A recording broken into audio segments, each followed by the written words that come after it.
SHM में बेटा हमने लीनियर एसएचएम एनालाइज किया, बिल्कुल उसी वे में हम एंगुलर या रोटेशनल एसएचएम भी कहते हैं। जब रोटेशन के साथ रिलेशन होगा तो उसको कैसे एनालाइज करेंगे। ठीक है, तो यहां पे हम लिख रहे हैं एनालाइजिंग एंगुलर एसएचएम।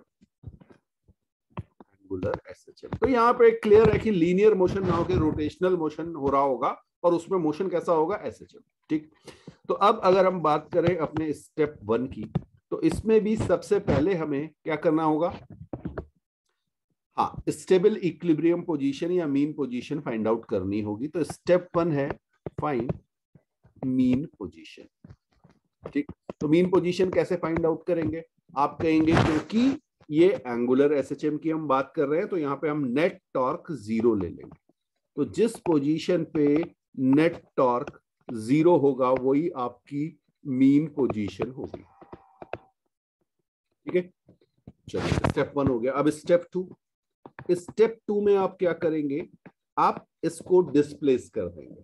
अब लीनियर मोशन में आप एक्स डिस्प्लेसमेंट देते थे, यहां पे आप एंगुलर डिस्प्लेसमेंट देंगे। ठीक, तो आप क्या कहेंगे, डिस्प्लेस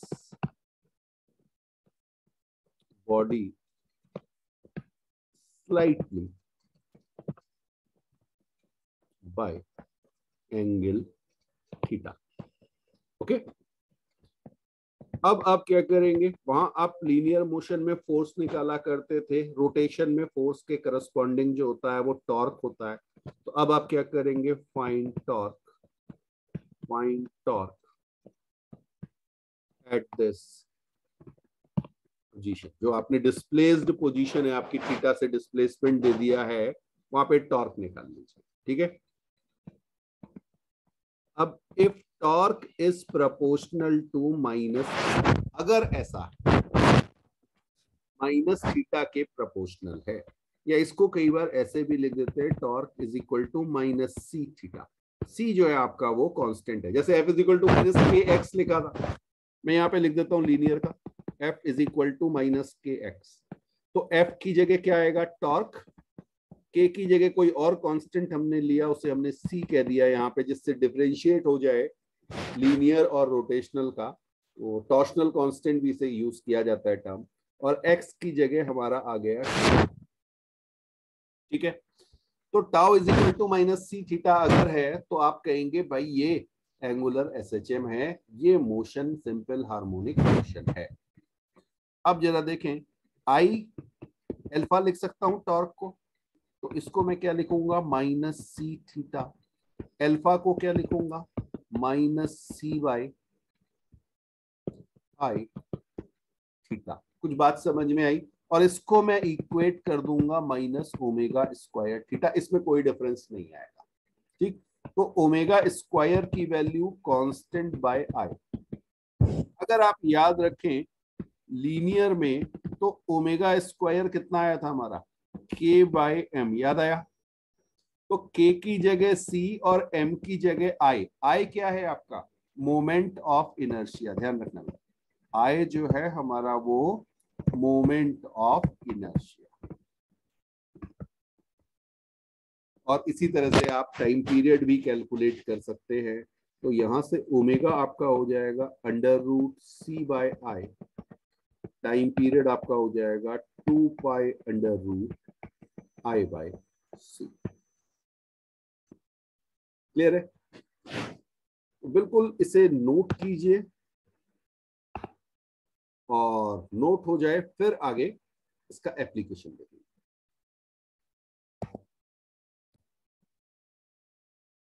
अब बेटा बात करेंगे हम सिंपल पेंडुलम की, और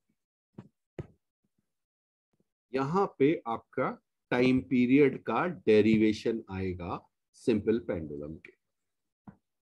तो सिंपल पेंडुलम जिसमें आप एक स्ट्रिंग लेंगे, लाइट स्ट्रिंग, ये हमने लाइट स्ट्रिंग ले ली, और इस पे एक छोटी सी बॉल हम ले रहे हैं, अभी एक मास एम ले रहे हैं, इसे आप कहते हैं बॉब, और इसको आपने किसी रूफ के साथ कनेक्ट कर दिया। ठीक है, अब आप इसे स्लाइटली, ये इसकी मीन पोजीशन है, आप इसे स्लाइटली मूव कराएंगे, ये इसकी नई पोजीशन हो गई। जैसे ही आप इसे रिलीज करेंगे तो ये आपको पहले से पता है कि ये यहाँ पे ऑसिलेट करने लगे, और ये जो ऑसिलेशन है ये आपका एसएचएम होगा, ये हमें प्रूव करना, क्योंकि हम एसएचएम में पढ़ रहे हैं, ठीक है। तो एसएचएम होगा, ये हमें प्रूव करना। अब इसके दो मेथड हैं, देखिएगा। पहला मेथड जो मैं यूज कर रहा हूं वो मैं यूज कर रहा हूं लीनियर एसएचएम, ठीक है। अब लीनियर एसएचएम जरा समझिएगा, आप कहेंगे सर ये तो एंगुलर हो रहा है, बिल्कुल सही बात है, आपके एंगुलर हो रहा है, बट अगर हम थीटा को स्मॉल एज्यूम करें, थीटा हमारा क्या है, स्मॉल, तो जरा सी समझिए,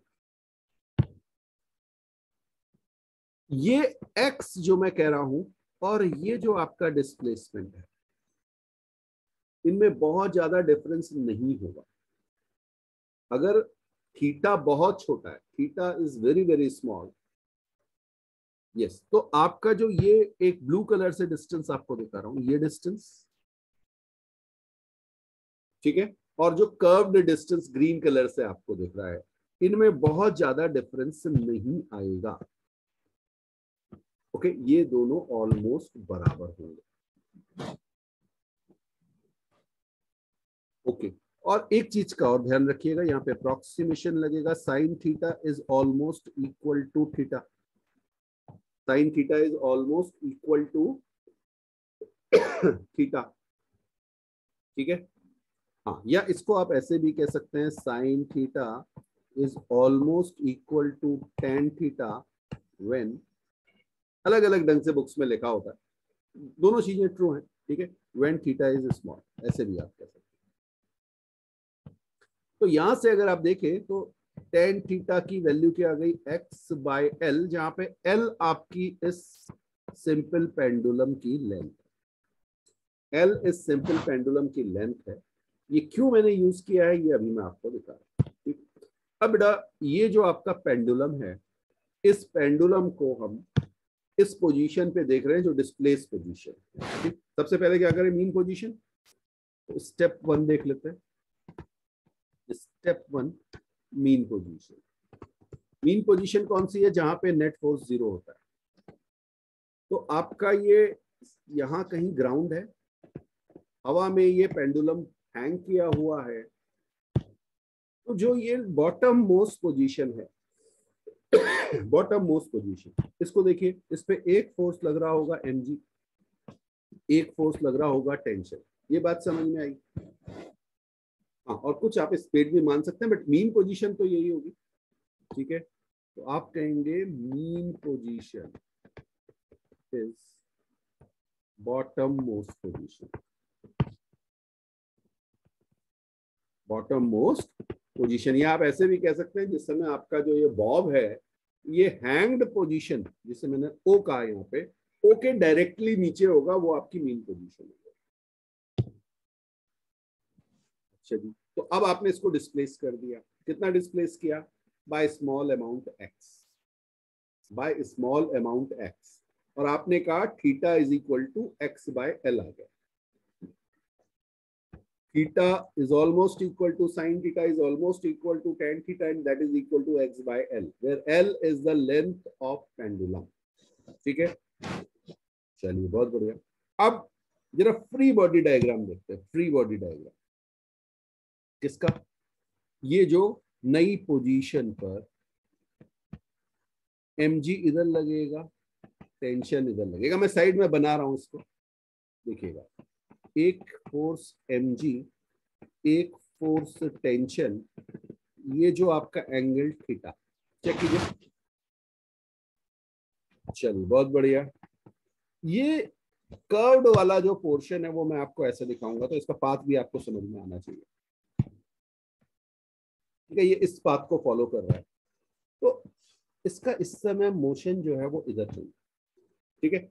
mg को मैं ब्रेक कर रहा हूं, एक मेरे पास कंपोनेंट आया mg cos थीटा, दूसरा मेरे पास कंपोनेंट आया mg sin थीटा। अब अगर आप इसे देखेंगे तो इसको मीन पोजीशन की ओर, मीन पोजीशन कहाँ रही है आपकी, बॉटम मोस्ट पोजीशन, उसकी ओर कौन लेके आ रहा है, ना तो टेंशन ना mg cos theta, mg sin theta इसे मीन पोजीशन की ओर लेके आ रहा है। बात समझ में आई। अच्छा, अगर मैं आपसे कहूं ये मेरी मीन पोजीशन थोड़ा सा डिस्प्लेस होके ये पॉइंट यहाँ पर, और ये इस तरह से पॉइंट आउट कर रहा है mg sin थीटा, कुछ बात समझ में आ रही है? तो मैं क्या कह सकता हूँ, एफ री स्टोरिंग मेरे पास कितना हो गया बेटा, minus mg sin theta. Minus mg क्यों किया, जिधर मैंने डिस्प्लेस किया है फोर्स उसके अपोजिट है, तो ये साइन मैंने इसलिए डाला, ठीक है। अदरवाइज आप मैग्नीट्यूड में सीधे सीधे mg sin थीटा भी लिख सकते हैं।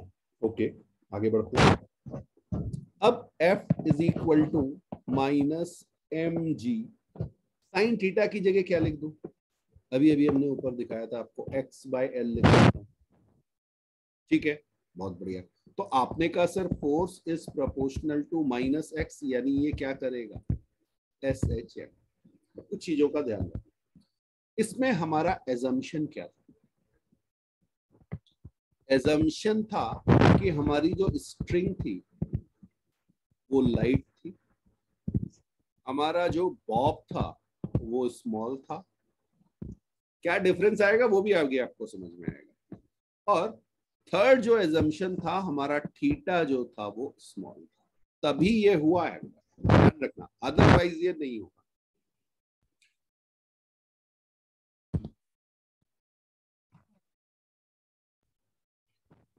बेटा अगर ये SHM कर रहा है तो आपको पता है कि मैं F को माइनस mg/l इंटू एक्स ऐसे लिख सकता हूं, यहां से मैं इसे इक्वेट कर दूंगा minus m omega square x के साथ।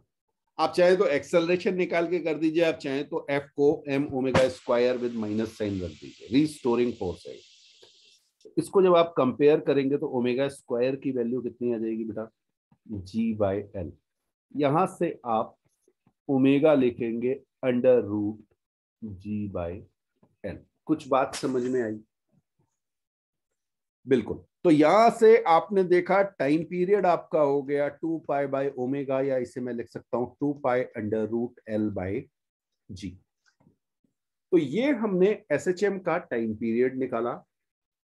जब हम डायमेंशन से करते थे तो हमारे पास ये कांस्टेंट नहीं आ पाता था, यहां पे हमने ये कांस्टेंट भी कैलकुलेट कर लिया, बिल्कुल डिराइव करके जो फॉर्मूला हमारे पास आया उसमें कांस्टेंट की वैल्यू भी आई है। तो time period is equal to 2π√L/g, ये हमारा फॉर्मूला आया। हमने यूज किया लीनियर, जो मोशन हमारा था थीटा को हमने स्मॉल माना और हमने कहा कि हमारा जो SHM है वो लीनियर है, ये एजम्पशन था हमारा, ठीक। अब मैं आपको इसको रोटेशनल से प्रूव करके दिखाऊंगा। बिल्कुल, देखिएगा जरा एक मिनट, अगर मेरे पास, ओके, ये देखिए, ठीक है, ये आपके पास SHM हो रहा है। अब अगर मैं आपसे कहूं कि आपने कहा सर ये तो सर्कुलर मोशन है, बिल्कुल बहुत बढ़िया है, तो मीन पोजीशन अभी भी कहां होगी, मीन पोजीशन देखिए बॉटम मोस्ट पॉइंट, ये वाला जो पॉइंट आपका आ रहा है, ठीक है, इस पोजीशन पर torque net is equal to 0 है। ये समझ में आया, नेट टॉर्क 0 आया आपका, क्यों, mg को देखिए, हाँ फिक्स पॉइंट के अबाउट ले लो, फिक्स पॉइंट के अबाउट ले लो, ये आपका O पॉइंट है, O पॉइंट के अबाउट टॉर्क निकाल लो, तो mg का टॉर्क और टेंशन दोनों का टॉर्क 0 हो जाएगा, क्योंकि दोनों ही फोर्सेस जब ये बॉटम मोस्ट पोजीशन पे है तो O से पास कर रहे हैं, ठीक है।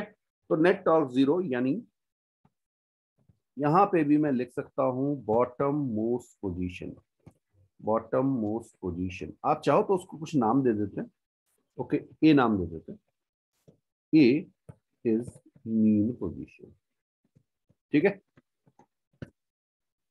चलिए, अब आपने इसे डिस्प्लेस कर दिया, मैं इसको इसी पोजीशन पे रखना चाह रहा हूं, ठीक, ये हमने डिस्प्लेस कर दिया बाय एंगल थीटा। अब देखिए सबसे पहले हमें क्या निकालना था, नई पोजीशन पे टॉर्क, टॉर्क क्या होगा, टॉर्क हमारा हो जाएगा force multiplied by perpendicular distance.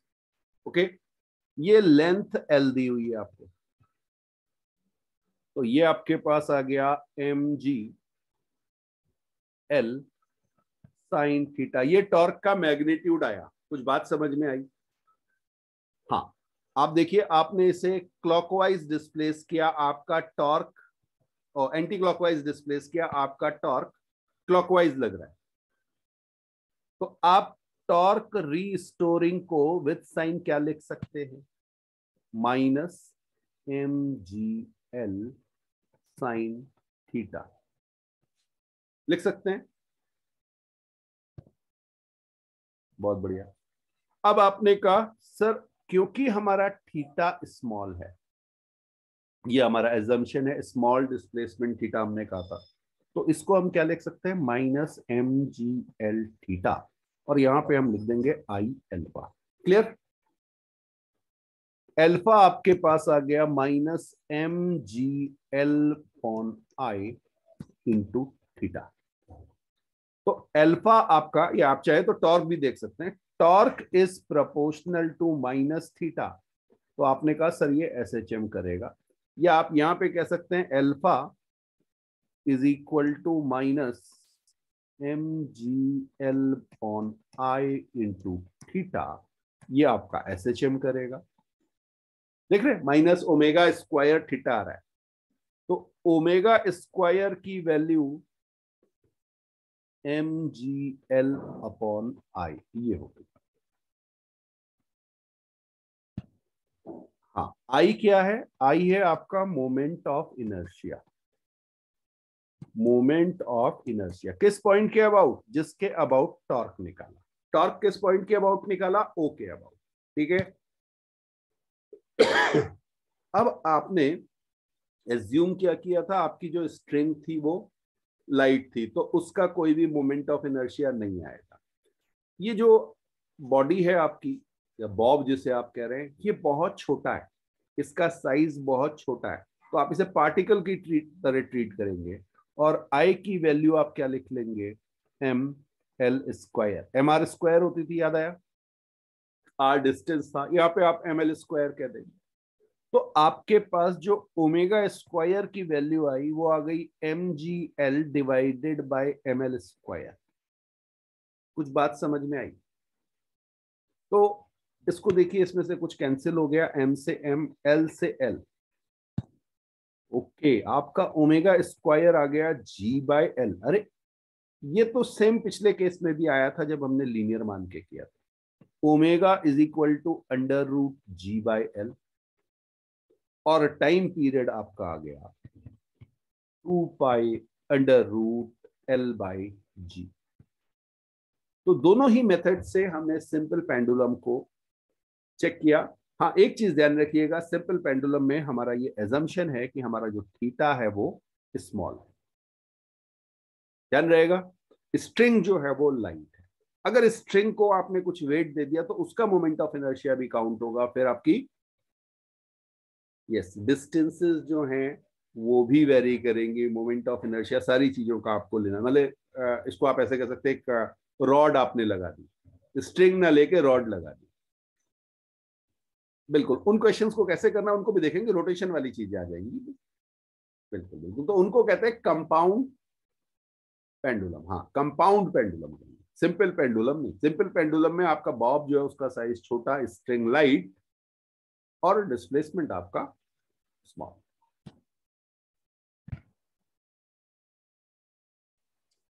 अब एक चीज अगर आप इसमें देखें, जो आपने टाइम पीरियड निकाला, ये आपके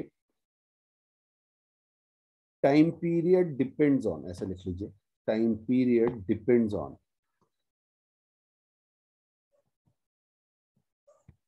एल एंड जी।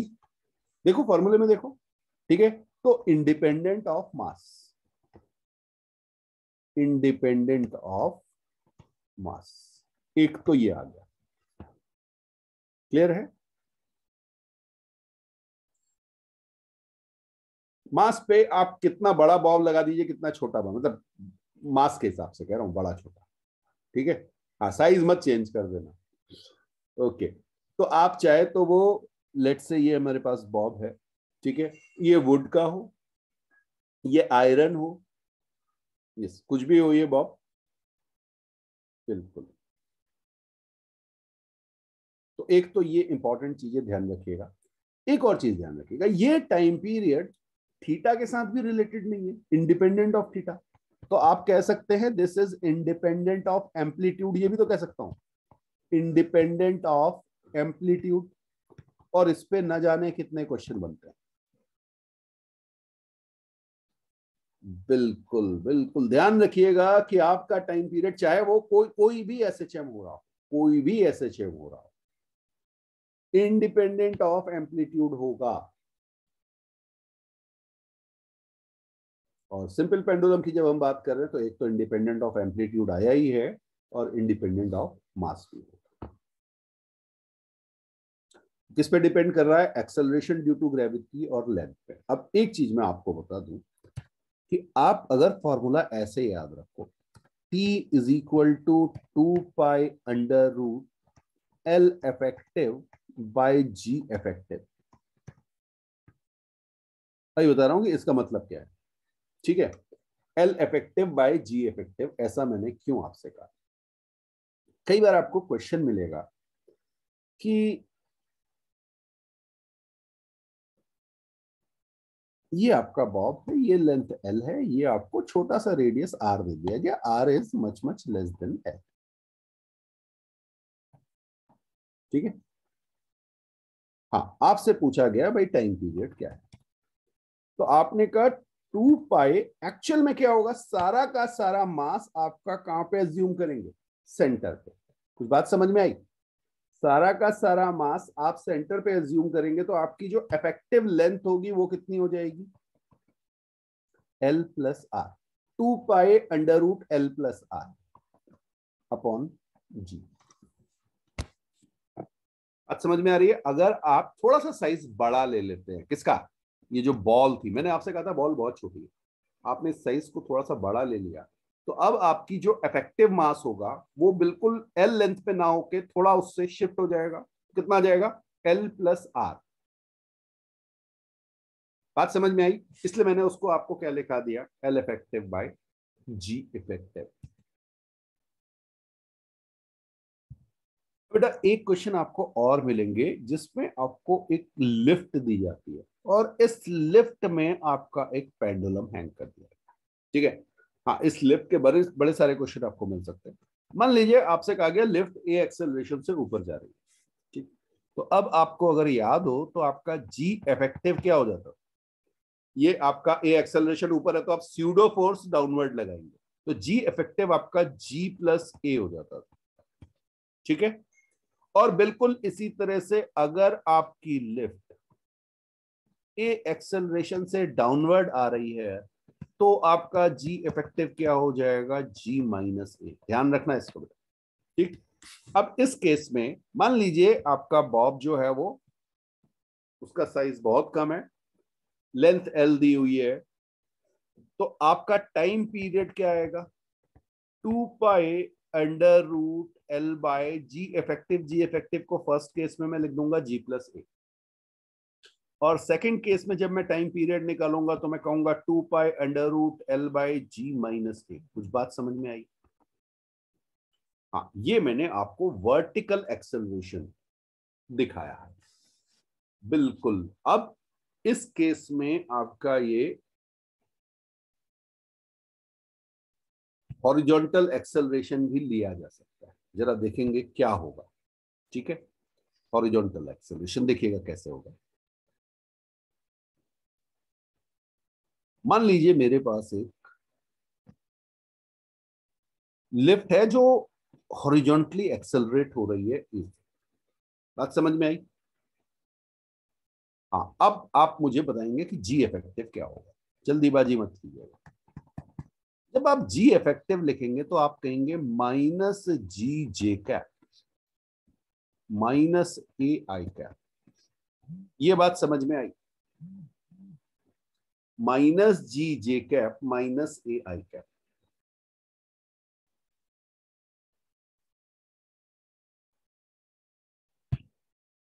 हाँ, इस पर्टिकुलर केस के लिए अगर हम पॉजिटिव साइड पे इसको एक्सेलरेट करा रहे हैं तो स्यूडो फोर्स किधर लगेगा, माइनस ए आई कैप एक्सेलरेशन देगा स्यूडो फोर्स, और जी जे कैप लग रहा था। ओके, इस केस में जी इफेक्टिव का मैग्नीट्यूड अगर मैं निकालूं, जी इफेक्टिव का मैग्नीट्यूड निकालूं तो under root g square plus a square हो जाएगा। तो इस केस में मेरा टाइम पीरियड क्या आ जाएगा, 2 pi under root L by under root g square plus a square. ठीक है, और इस केस में इंटरेस्टिंग चीज ध्यान रखना बेटा, हाँ ये एक बार बता दी, ये आपकी मीन पोजीशन हो जाती है, आपकी मीन पोजीशन यहां पे होती है क्योंकि एक्सेलरेट कर रही चीज।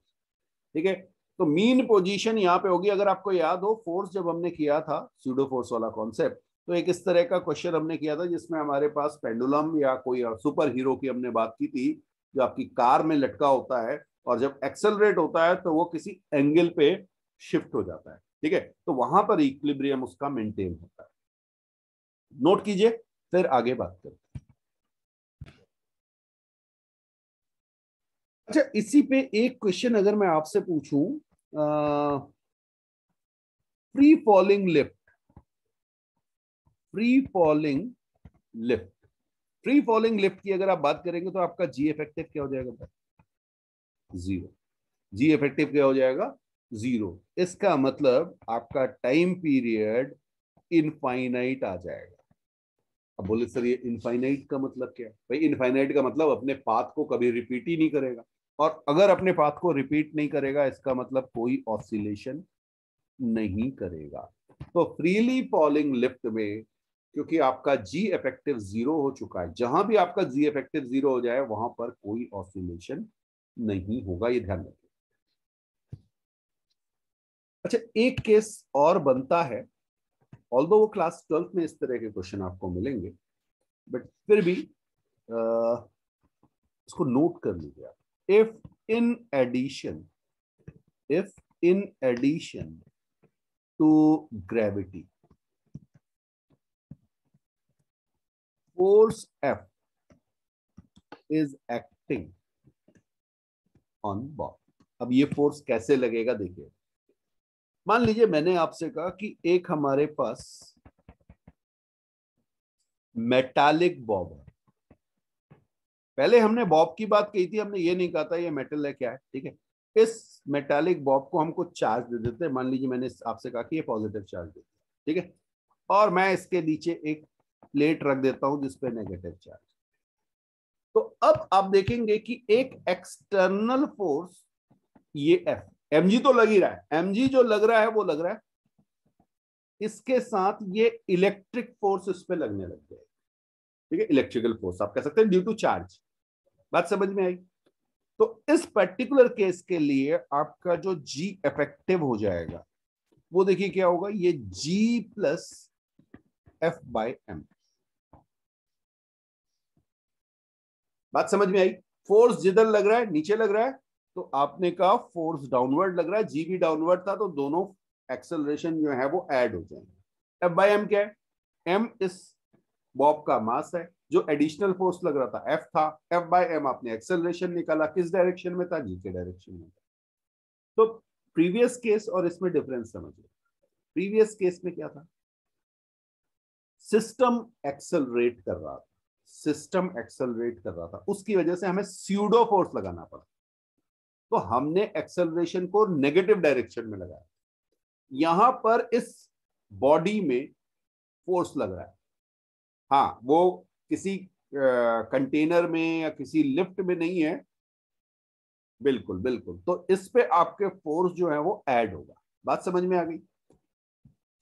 तो ये जनरली फोर्स जो है ये आपका क्यू ई ऐसे करके आता है, 12th में पढ़ेंगे, चिंता मत कीजिए, बड़े आराम से वहां पे समझ में आ जाएगा। बट इसको ध्यान रखिएगा क्योंकि ये मैं बाद में यूज करूंगा, जब वहां आपको पढ़ाऊंगा तो वहां पे मैं इसे यूज करूंगा, तो जी इफेक्टिव जब मैं निकाल रहा हूँ मैं आपसे कहूंगा कि भाई ऐसा ऐसा हो जाएगा। टाइम पीरियड मेरा क्या जाएगा, time period 2 pi under root, इसकी लेंथ एल थी, L by g plus q E by m. ये समझ में आया?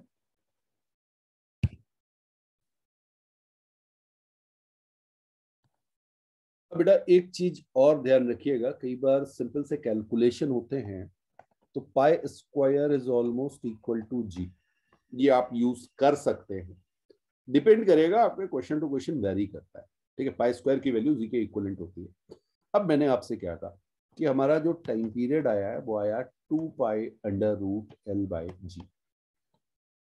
तो अगर मैं इसको अप्रोक्सीमेशन यूज करूं तो मैं ऐसे कह सकता हूं 2 अंडर रूट एल, यही तो है। अरे पाई स्क्वायर और जी तो बराबर है, तो पाई को अंदर ले जाइए रूट के, पाई स्क्वायर हो जाएगा, पाई स्क्वायर और जी बराबर है तो कैंसिल हो जाएंगे। ठीक, इस केस पे अगर आप देखें इस अप्रोक्सीमेशन के साथ, तो एक हमारा कहलाता है सेकंड पेंडुलम। सेकंड पेंडुलम वो पेंडुलम है जिसका टाइम पीरियड 2 सेकंड होता है। सेकंड पेंडुलम का टाइम पीरियड 2 सेकंड्स होता है। ठीक है, तो अगर मैं आपसे कहूं कि सेकंड पेंडुलम की लेंथ क्या होगी, तो लेंथ ऑफ सेकंड पेंडुलम, तो टाइम पीरियड को आप 2 रखिए, यहां पे आप 2 अंडर रूट एल रखिए, यहां से आप सॉल्व करेंगे तो एल आपका 1 मीटर आ जाएगा। तो आज के बाद याद रखिएगा सेकंड पेंडुलम की लेंथ 1 मीटर होती है और टाइम पीरियड 2 सेकंड होता है। ठीक है, चलिए इसे नोट कीजिए। बेटा एक और एप्लीकेशन देख रहे हैं हम, और यहां पे कैलकुलेट करेंगे हम लिक्विड ऑसिलेटिंग इन यूट्यूब का time period. Liquid oscillating in a YouTube, okay. और इस पे अगर आपके पास कोई लिक्विड है और आप इसको ऑसिलेट कराएं तो ये इस तरह से ऑसिलेट करेगा। क्वेश्चन ये है कि क्या ये एसएचएम होगा, और अगर ये एसएचएम होगा तो इसका टाइम पीरियड क्या होगा। ऑसिलेट तो कर रहा है, ये तो दिख रहा है। ठीक, अब एसएचएम के लिए हमें पता है कि हमें एक चीज प्रूव करनी, F is equal to minus के एक्स। ठीक है, तो देखिए इसमें है क्या कि अगर आप इसे देखेंगे तो ये जो डिफरेंस आपको दिख रहा है ना हाइट का, ये हाइट का जो डिफरेंस है, यही डिफरेंस आपका रीस्टोरिंग फोर्स बना रहा है। इसी की वजह से इस पे एक फोर्स लग रहा है जो इसको ऑसिलेट करा रहा है। बहुत ध्यान से समझिएगा, अगर आपने ये ट्यूब बिल्कुल इस वे में रखी, ठीक है, अभी मैं ये एजम्पशन ले रहा हूं कि इसमें ओके हॉरिजॉन्टल लेंथ इसकी नेग्लिजिबल है, यूट्यूब आपने देखी होगी, जस्ट आती है और बेंड होके चली जाती है।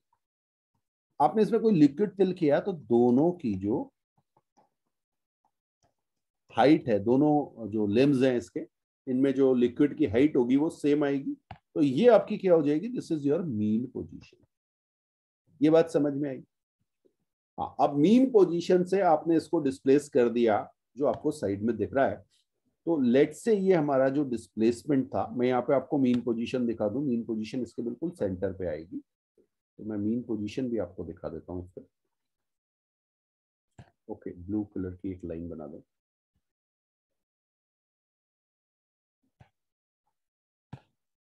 हाँ, कुछ टेढ़ी होगी।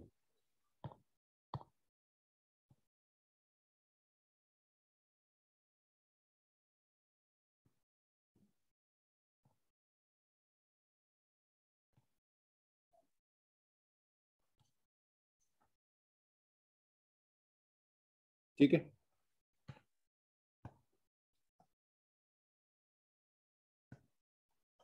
हाँ, तो मीन पोजीशन मैंने आपको दिखा दी और उससे हमने डिस्प्लेस कर दिया, लेट से मीन पोजीशन से हमने इसे डिस्प्लेस किया है एक्स अमाउंट, तो इधर भी ये एक्स अमाउंट ऊपर चला गया होगा। ये बात समझ में आ गई?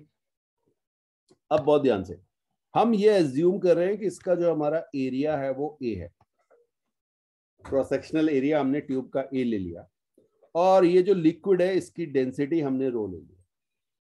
फाइन, तो आप क्या मुझे बता सकते हैं, 2 पॉइंट्स जो आपको दिख रहे हैं इस लिक्विड में, ये जो डिफरेंस है ये कितना हो जाएगा, हाइट जो है 2x, तो प्रेशर डिफरेंस कितना आ जाएगा, डेल्टा पी प्रेशर डिफरेंस रो जी 2x। ये बात कुछ समझ में आई? जो 2 कॉलम आपको दिख रहे हैं लिक्विड के दोनों लिम्स में, दोनों की हाइट में डिफरेंस है 2x का, तो जो प्रेशर डिफरेंस आया वो रो जी इंटू 2x आ गया। अब अगर मैं आपसे कहूं फोर्स, तो एफ की वैल्यू मैग्नीट्यूड अगर मैं कैलकुलेट करूं तो रो जी 2x प्रेशर इंटू एरिया, ये लिख सकता हूं। प्रेशर डिफरेंस इंटू एरिया, यही आपका रीस्टोरिंग फोर्स होगा। जिधर आपने इसे डिस्प्लेस किया है फोर्स उसके अपोजिट आ रहा होगा। ये देखिए यहां पे फोर्स ऐसे चल रहा होगा, तो आप क्या कहेंगे? आप कहेंगे sir F restoring is equal to minus rho g A twice into x. कुछ बात समझ में आई? और जैसे ही आपने कहा F restoring is equal to और प्रोपोर्शनल टू माइनस एक्स कर लेते हैं, तो ये भाई एसएचएम करेगा, कुछ और सोचने की जरूरत नहीं है। This is necessary and sufficient condition. तो आपने कहा F restoring proportional to minus x, बिल्कुल। अच्छा जी, ओमेगा स्क्वायर किसके बराबर हो गया? ओमेगा स्क्वायर हो गया 2 rho g A upon m के equal. F is equal to minus के x, omega square is k by m. तो आपका कांस्टेंट टर्म के क्या आया? 2 रो जी ए, ये देखिए मिल रहा है 2 रो जी ए, ये आपका कांस्टेंट आ गया के। चलिए बहुत बढ़िया। तो यहां से आपको ओमेगा की वैल्यू मिल गई। ओमेगा आपकी आ गई अंडर रूट 2 रो जी, तो हो 2 rho g A upon mass. Clear? अच्छा, बड़ी इंटरेस्टिंग सी चीज है, जरा देखिएगा। मान लीजिए ये मैं आपको मास कैलकुलेट करने के लिए बता रहा हूं, ठीक है? मास पूरा लिक्विड ऑसिलेट हो रहा है। तो अगर मैं कहूं कि ये लेंथ मेरे पास एल है, ठीक है, तो लिक्विड कितना था? लिक्विड का वॉल्यूम क्या आएगा? वॉल्यूम ऑफ लिक्विड ये मेरे पास हो जाएगा ए इंटू 2L, जो ओरिजिनल लेंथ थी L, ठीक है, ओके। और मास क्या हो जाएगा? वॉल्यूम इंटू डेंसिटी, ठीक है। तो मैं इसको क्या लिखूं? अंडर रूट 2 रो जी ए, मास को मैंने लिखा rho into density, sorry rho into volume. Volume कितना है? ए इंटू 2L, ओके। रो से रो कैंसिल, 2 से 2 कैंसिल, ए से ए कैंसिल। ओमेगा कितना आ गया? Under root ji by L. और यहां पे एल क्या है? एल हमारी वो लेंथ है जो लेंथ ट्यूब में इक्विलिब्रियम पोजीशन पर थी, या इक्विलिब्रियम हाइट आप कह सकते हैं, ठीक है। तो टाइम पीरियड अभी भी क्या आ गया? 2 pi under root L by G. तो टाइम पीरियड लिख लीजिएगा 2 pi under root L by G. याद रखना आसान हो गया, बिल्कुल सिंपल पेंडुलम की तरह है। एल क्या है? ये जो हमारी ट्यूब में जिस समय इक्विलिब्रियम पोजीशन थी, हाँ ये देखिएगा इक्विलिब्रियम पोजीशन की हाइट जो हमने आपको दिखाई थी,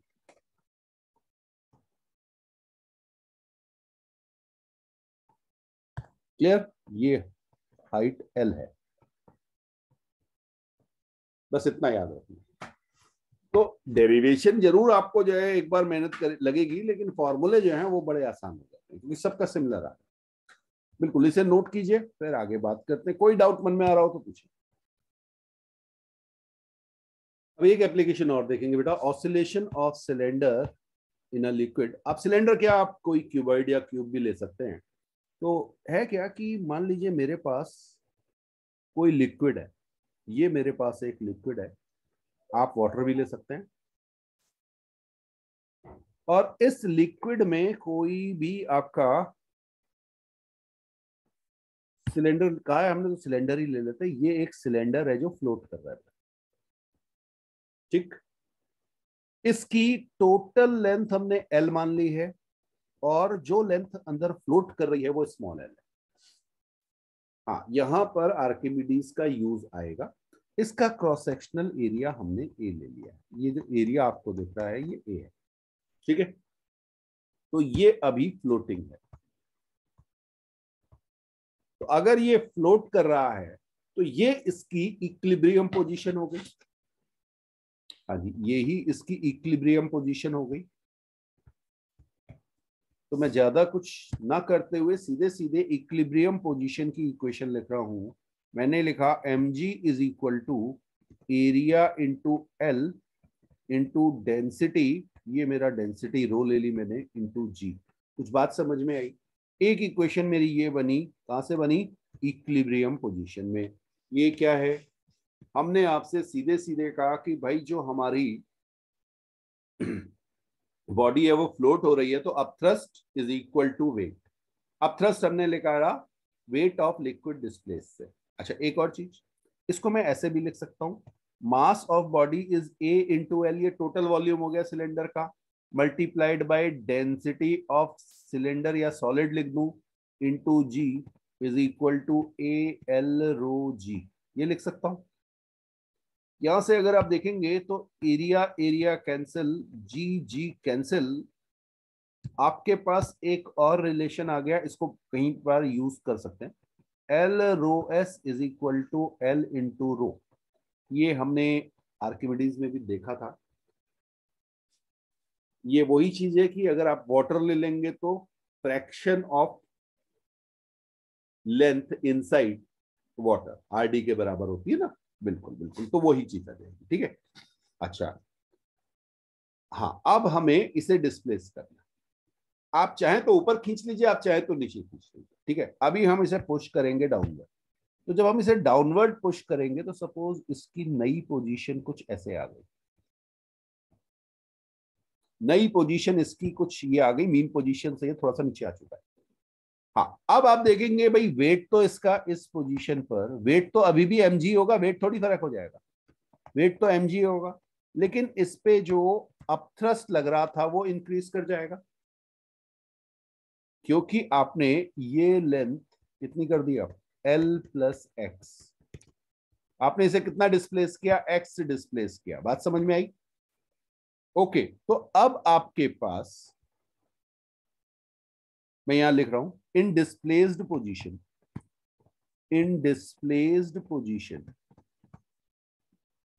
upthrust is equal to area into L plus X into density into G. क्या ये कह सकता हूं? अच्छा जी, तो नेट फोर्स कितना हो गया, F net is equal to A L plus x rho g minus m g, और ये फोर्स की डायरेक्शन अपवर्ड हो गई। ऐसे लिख सकता हूं भाई, नेट फोर्स अपवर्ड, अब थ्रस्ट बढ़ गया तो ये ऊपर ही जाएगा ना, आपने पुश किधर किया था, डाउनवर्ड, फोर्स किधर लगा, अपवर्ड, तो ये रिस्टोरिंग फोर्स हो गया। आपने कहा F restoring is equal to minus of जो भी ये आएगा। अब ये क्या आएगा जरा समझिएगा, मैं पहले यहां पे स्टेप में इसको क्लियर कर दूं, A L rho g plus A x rho g minus m g. ठीक है, हाँ, ये हमारा एक इंटरमीडिएट स्टेप है। और अगर आप देखेंगे तो एम जी किसके बराबर था, ए एल रो जी के, तो ये दोनों कैंसिल हो जाएंगे, बचा क्या, रीस्टोरिंग फोर्स आपका बचा ए रो जी इंटू एक्स। जितना आपने एक्स डिस्प्लेस किया उसकी वजह से जो लिक्विड डिस्प्लेस हुआ वो ही तो रीस्टोरिंग फोर्स का काम कर रहा है, एडिशनल अपथ्रस्ट जो है। अरे जब फ्लोट कर रहा था वो तो इक्विलिब्रियम पे ही था ना। तो यहां से आपका क्या आ गया, F restoring is proportional to minus x, यानी ये क्या करेगा, ऐसे चेक। ठीक है, F restoring is proportional to minus x, इसको आप क्या लिख सकते हैं, omega square is equal to A rho ji upon m लिख सकता हूं।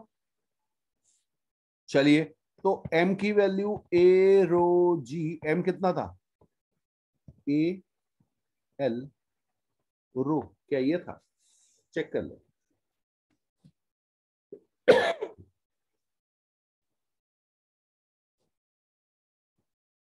चलिए, बहुत बढ़िया। नहीं नहीं नहीं नहीं नहीं नहीं, जल्दीबाजी नहीं, जल्दीबाजी नहीं, यहाँ पे रो सॉलिड है भाई। डिफरेंस समझ में आया, जल्दीबाजी में ये गलती हो सकती है। तो एरिया से एरिया कैंसिल,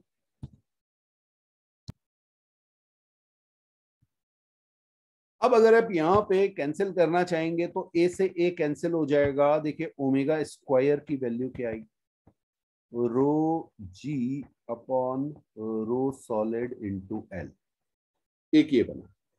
हाँ, तो हो सकता है आपको यहां से अगर आप ओमेगा कैलकुलेट करें तो आपकी ओमेगा क्या आ जाएगी, rho G by rho solid L under root, आपका टाइम पीरियड आ जाएगा 2 pi under root rho solid L by rho G. आपको हो सकता है क्वेश्चन इस तरह से मिल जाए, लेकिन अगर आप यहां पर देखेंगे, एक मैंने आपको इक्विलिब्रियम की कंडीशन में एक रिएक्शन निकाल के दिखाई थी, ये इक्वेशन आई थी हमारी, ठीक है। यहां से हमारी लेंथ एल आई थी, एल रो सॉलिड बाय रो। अरे यही तो वो चीज है जो हमारे पास वहां आ रही है, ध्यान रखना इसका, ठीक है। तो अगर मैं इसे रिप्लेस कर दूं, कहां पे गया, ओके, ये देखिए एल रो सॉलिड बाय रो किसकी वैल्यू थी, एल के बराबर। तो इसको मैं लिख सकता हूं जी बाय एल। बात समझ में आई। तो फिर से मेरे पास ओमेगा की वैल्यू आ गई under root ji by L, time period मेरा आ गया 2 pi under root L by G. अब मुश्किल क्या होती है कि हम 2 pi under root L by G तो याद रखते हैं, लेकिन ये भूल जाते हैं एल क्या है। एल ध्यान रखना, एल वो लेंथ है जो लिक्विड के अंदर, एल कौन सी लेंथ है, जो लिक्विड के अंदर थी, ठीक। तो बिल्कुल टाइम पीरियड वही सिंपल पेंडुलम वाला आ गया 2 pi under root L by g, but L ध्यान रखना है, एल कौन सी लेंथ है, जो लिक्विड के अंदर। जरूरी नहीं कि आपके पास सिलेंडर है, मैं आपको एक केस और दिखा दूं। मान लीजिए मेरे पास, ओके,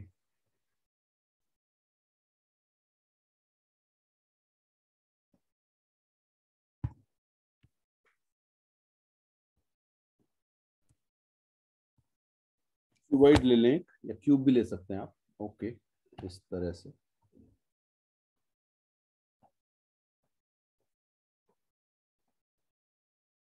ठीक है, हाँ, अब ये आपका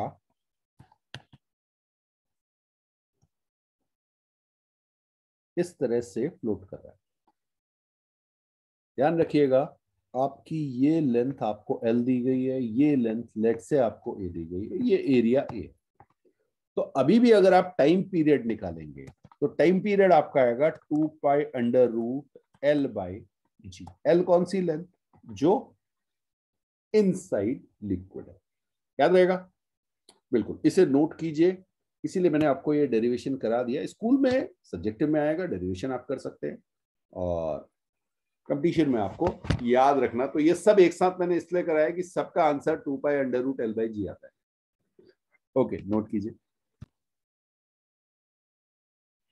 एक और क्वेश्चन जो है ये बड़ा कॉमन सा है, इसमें आपके पास आपको आपकी अर्थ दी गई है, हाइपोथेटिकल चीज है, ठीक है। और अर्थ में आपसे कहा गया कि आपने एक टनल बना दी। अभी मैं बिल्कुल इसके सेंटर पे एक टनल बना देता हूं। तो ये हमने एक टनल बना दी है, और इस टनल पे आपने एक बॉल को रिलीज कर दिया, यहां से आपने एक बॉल को रिलीज कर दिया, लेट्स से एक मास है, ठीक है। तो क्या होगा भाई, ये इधर जाएगी, अर्थ इसे अट्रैक्ट कर रही होगी, इस टनल पे इधर जाएगी, दूसरी साइड से निकल के नीचे नहीं गिरेगी। हाँ, क्योंकि अभी क्या है, इस पे फोर्स लग रहा है इस डायरेक्शन में, सेंटर पे इसके पास मैक्सिमम स्पीड हो जाएगी, और उसके बाद जब ये आगे की ओर मूव करेगी तो फोर्स इस पे अपोजिट लगने लगेगा, क्योंकि ग्रेविटेशनल फोर्स जो है वो टुवर्ड्स सेंटर ही लगेगा, ठीक। तो एग्जैक्टली अपोजिट पोजीशन पे जाके ये रुक जाती है आपको। तो इसको आप ऐसे भी कह सकते हैं, अगर आपने टनल में, ये जो आपके पास टनल दिख रही है, एक मिनट में इसको पहले रिमूव कर दूं।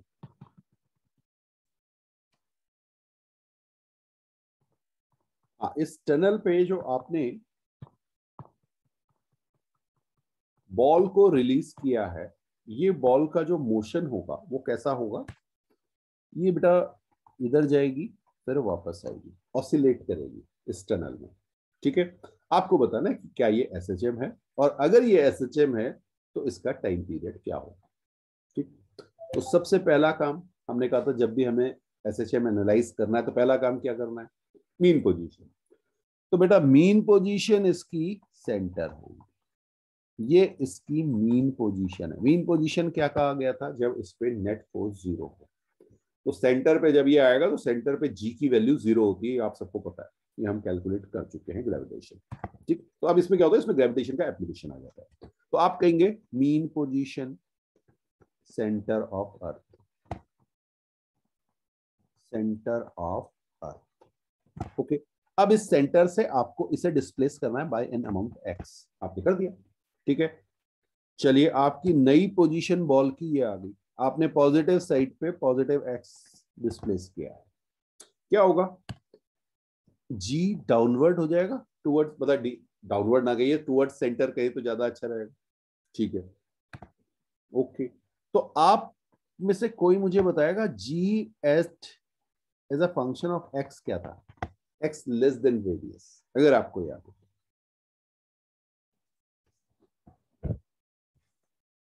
हाँ, जी इनसाइड है, इनसाइड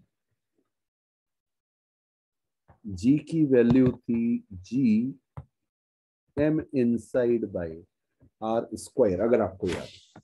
ठीक है, अब वैसे तो आप सीधे सीधे भी उस फॉर्मूले को याद कर सकते हैं, बट अगर आप इसे याद रखेंगे तो, मान लीजिए नहीं याद है आपको, तो आपने कहा सर ये हो गया। अब एम इनसाइड क्या था, एम इनसाइड क्या था, 4/3 pi R cube, 4/3 pi small R cube into mass of Earth divided by 4/3 pi R cube, ये MERE ऐसे लिखा था हमने, अगर आपको थोड़ा बहुत याद आ रहा है। ठीक है, और डिवाइडेड बाय आर स्क्वायर, ये लिख सकता हूं। तो इसको जब आप सॉल्व करेंगे तो 4/3 कैंसिल हो जाएगा, आर स्क्वायर से ये आर क्यूब, केवल आर बचेगा। तो जी जो हमारे पास आया था, अगर आपको याद हो, तो वो था GME/RE³ इंटू आर। अब आर की जगह मैंने क्या कहा, एक्स, तो मैं इसकी जगह क्या लिख दूं, एक्स लिख दूं। तो GME/x/RE³, ये मेरी G as a function of X था इनसाइड अर्थ। तो यहां पे जो मेरे पास एफ रीस्टोरिंग है कौन, वेट जो उसका है, mg फोर्स जो है, वही तो रीस्टोरिंग फोर्स है। एफ रीस्टोरिंग को मैं क्या लिख सकता हूं, minus M GME/RE³ into x. और आप देखेंगे एफ प्रोपोर्शनल हो गया -x के। क्यों भाई, इस पर्टिकुलर केस में आपका जो मास है m, ये constant, g constant, mass of earth constant, radius of earth constant, ये तो सब कांस्टेंट है, ये थोड़ी चेंज हो जाएगा। इस पर्टिकुलर क्वेश्चन में तो ये सब सेम रहेगा ना, बिल्कुल सही बात है। तो अब आपने कहा सर ये तो हमारे पास आ गया, इसका मतलब ये क्या कर रहा होगा, SHM करेगा, ये क्या करेगा, SHM करेगा। बहुत बढ़िया। अब आपने कहा सर ये SHM हो गया, चलिए ओमेगा स्क्वायर की वैल्यू क्या है, ओमेगा स्क्वायर की वैल्यू आ गई GME/RE³।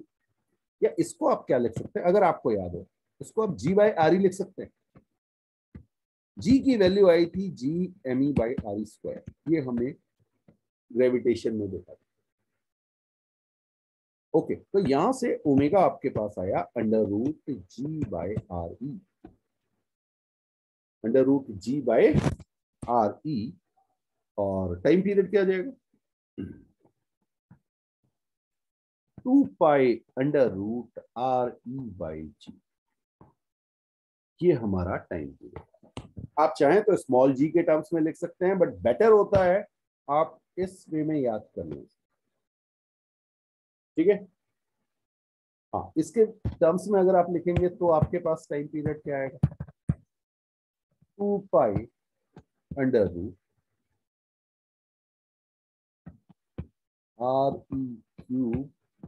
Bye G M. Okay, ये बेटा किसी भी प्लेनेट का आपको मास दे दिया गया, रेडियस दे दिया गया, तो वहां पे आप टाइम पीरियड कैलकुलेट कर सकते हैं। ये फॉर्मूला वहां वैलिड हो जाता है। ये तो हमने अर्थ के लिए निकाला है, ठीक है। ये किसी भी प्लेनेट के लिए आ सकता है। हाइपोथेटिकल क्वेश्चंस हैं, बहुत ज्यादा चेंजेस नहीं करते, छुट-पुट चेंजेस करते हैं। तो अगर आपको सीधे सीधे फॉर्मूला बेस्ड क्वेश्चन बने तो टाइम पीरियड अर्थ में टनल ना करके किसी प्लेनेट में, मार्स में कर दीजिए। भाई आपने टनल बना दी, टनल बना दी, एक बॉल को छोड़ा, तो टाइम पीरियड क्या होगा,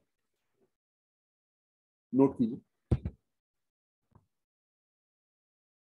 अब ये क्वेश्चन जैसे अगर आपसे किसी प्लेनेट के लिए कहा गया ना, किसी प्लेनेट में आपने टनल बनाई और उसमें टाइम पीरियड आपको निकालना है, तो वो क्या जाएगा, 2 pi under root R planet whole cube divided by G mass of planet. ये आ गया आपका, ठीक है। ओके, अच्छा क्या ये वैल्यू हमने पहले कहीं निकाली है? 2 पाई अंडर रूट, जी की वैल्यू 10 ले रहा हूं, आर ई की वैल्यू 6400 किलोमीटर। कुछ याद आ रहा होगा आपको?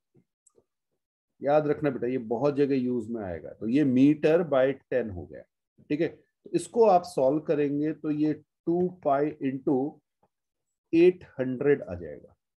ये आपका 1600 पाई सेकेंड ये टाइम पीरियड आ गया। ओके, हाँ जी, ये आपका 84 पॉइंट समथिंग मिनट्स आएगा। याद आया? बिल्कुल, ये हमने कहा निकाला था, सैटेलाइट का टाइम पीरियड निकाला था। उस सैटेलाइट का टाइम पीरियड जो अर्थ के बहुत क्लोज है, ठीक है, अर्थ की सरफेस, जस्ट सरफेस से ऊपर है। हाँ, कोलाइड नहीं कर रहा, ये हमने मान लिया था, तो वो ही केस है, ठीक। तो अब जरा सोचें सोचें सोचें, इसको ध्यान से सोचें। ये हमने अर्थ ली, हमारे पास एक सैटेलाइट है जो ऐसे ऐसे रिवॉल्व कर रहा है। इसका अगर हम प्रोजेक्शन लें तो ये बॉल ही तो बनेगी। बात समझ में आई? तो शेडो सोच लीजिए, तो ये टनल खोद के आपने उस सैटेलाइट का प्रोजेक्शन ले लिया बेसिकली, ठीक है। तो इस तरह से ये क्वेश्चन होते हैं।